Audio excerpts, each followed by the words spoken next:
রাজধানীর উত্তরার ৪ নম্বর সেক্টরের এই বাড়িটি কদিন আগেও মুখর থাকত লাইট ক্যামেরা অ্যাকশনে। তবে গত ২০ জুলাই হঠাৎই একটি সিদ্ধান্তে বদলে গেছে দৃশ্যপট।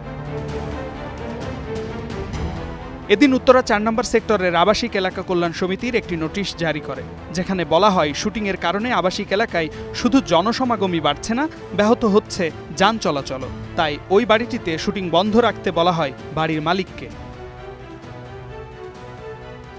চিঠিতে আরও উল্লেখ করা হয়, আবাসিক এলাকায় এ ধরনের বাণিজ্যিক কার্যক্রম নীতিমালার পরিপন্থী। বাড়ির মালিকদের শুটিংয়ের জন্য বাসা ভাড়া না দেওয়ার অনুরোধ জানিয়ে দায়িত্বশীল ভূমিকার আহ্বান জানায় সমিতি।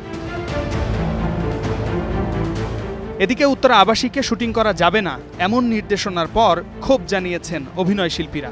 এই সিদ্ধান্ত দেশের শিল্প সংস্কৃতিকে ধ্বংস করার ষড়যন্ত্র বলে দাবি করেছেন অভিনয় শিল্পী সংঘের সাধারণ সম্পাদক রাশেদ মামুন অপু। নোটিশের প্রতিবাদ জানিয়ে ফেসবুকে পোস্ট করেছেন অভিনেতা রওনক হাসান। উত্তরা সেক্টর ৪ কল্যাণ সমিতি থেকে শুটিং বন্ধের নোটিশ এসেছে। আবাসিক এলাকায় নানান রকম অফিস হয়, শত শত স্কুল চলে, মাল্টিপারপাস ব্যবসা চলে, শুধু শুটিংই সমস্যা? নির্মাতা তপু খান বলেন, সরাসরি নিষেধাজ্ঞা শিল্প সংস্কৃতি বিকাশে বাধার শামিল। সংশ্লিষ্ট সংগঠনগুলোকে জরুরি ব্যবস্থা নেওয়ার আহ্বান জানান তিনি।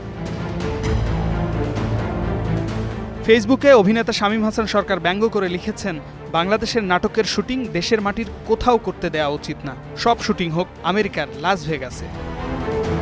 শামীম বিশ্বাস, স্টার নিউজ।